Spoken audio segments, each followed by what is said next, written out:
조 드레박 신부의 영적 일기. 하느님의 은총과 사랑 속에 사는 방법.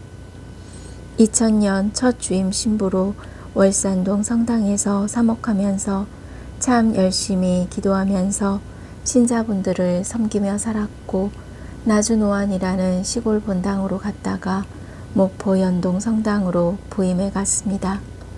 그리고 사목 목표가 함께 기도하는 공동체이었고, 그 실천으로 오전 5시에 생명의 말씀이라는 특강으로 시작해서 미사 성제로 마무리하는 기도 일정, 즉 2시간 동안 하는 새벽 기도회였습니다. 그러자 사목회에서 그러다가 죽습니다 라는 대답과 함께 신자분들이 얼마나 나올까요? 라고 걱정스럽게 말합니다. 그래서 죽지 않습니다. 걱정하지 마십시오. 라는 말과 함께 기도회를 시작했습니다. 그렇게 사목회 임원들 말씀대로 목숨을 걸고 시작했던 매일 새벽 기도회가 본당뿐만 아니라 다른 본당 신자분들과 합쳐서 200명 이상이 참여하는 새벽 기도회의 기적을 보았습니다. 그때 저희는 고통 중에 새벽에 기도하면 빨리 응답해 주시는 하느님을 만났습니다. 아멘. 오늘은 예수님께서 사랑하시는 제자라고 부르는 성요한 사도 복음사가 축일입니다. 복음을 보면 무덤에서 예수님의 시신이 없어진 것을 본 마리아 막달레나는 제자들에게 달려가서 말하였습니다. 누가 주님을 무덤에서 꺼내갔습니다.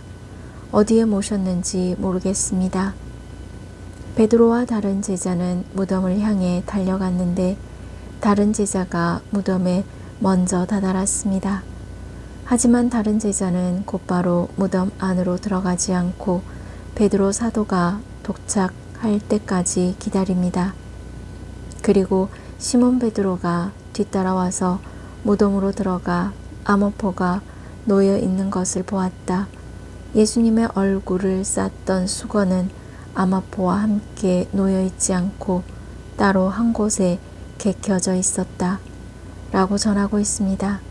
즉, 예수님의 얼굴을 쌌던 수건은 동그랗게 감아 올린 상태로 한 곳에 놓여 있었다. 라는 뜻입니다.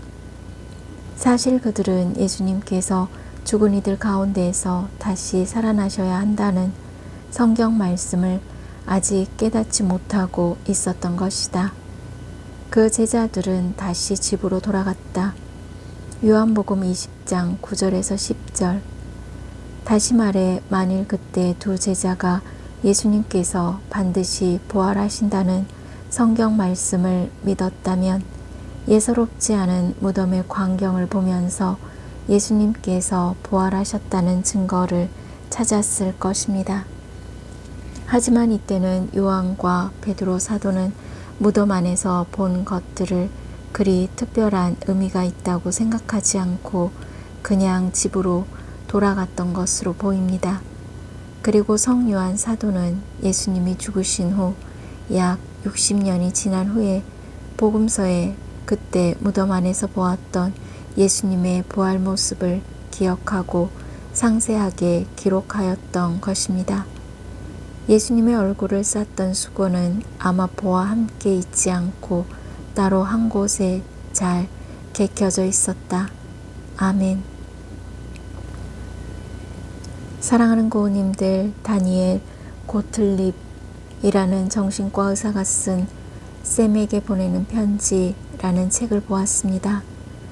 33살 되던 해 다니엘은 아내에게 줄 선물을 사러 가는 중에 큰 교통사고를 당하고 척추 손상을 입어 전신이 마비됩니다. 극심한 통증 속에서 죽을 생각만 하며 병원에 누워있던 어느 날이었습니다. 그를 담당하는 간호사가 늦은 밤에 찾아와서 평상시와 같이 필요한 치료를 하는데 그날따라 돌아가지 않고 자신의 마음에 있는 비밀스러운 고통을 그에게 털어놓았습니다.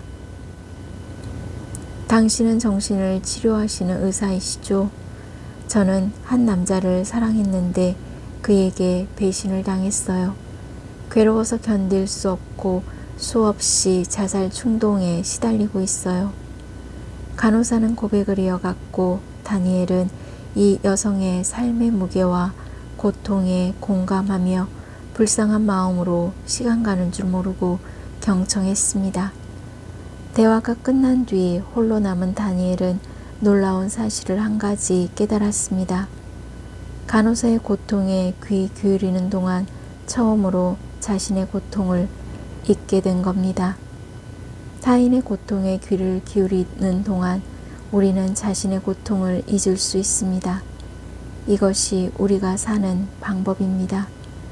그렇다면 믿는 사람들은 하느님을 만나는 것이 하느님의 은총과 사랑 속에 사는 방법임을 깨닫습니다. 이제 고우님들은 성탄 8일 축제, 3일 축제를 보내면서 고통스럽고 힘든 일이 있거든 이른 아침 아직도 어두울 때 아기 예수님 앞에 무릎을 꿇고 경배하면서 빨리 응답해 주시는 하느님을 만나보시기를 바랍니다. 아멘. 저들의 박사제는 하느님의 은총과 사랑 속에 사는 방법으로 몸과 마음이 아픈 고우님들과 아픈 이들을 돌보는 고우님들 그리고 고우님들의 자녀들에게 주님의 치유와 회복의 은총이 임하시기를 기도합니다. 아멘. 영적 일기를 마무리하면서 이른 아침 아직도 어두울 때 일어나 고우님들은 기도로 하루를 시작하면서 매일 하느님을 만남으로 아기 예수님을 경배하면서 치유와 회복의 은총을 누리시기를 주님의 이름으로 강복합니다. 아멘.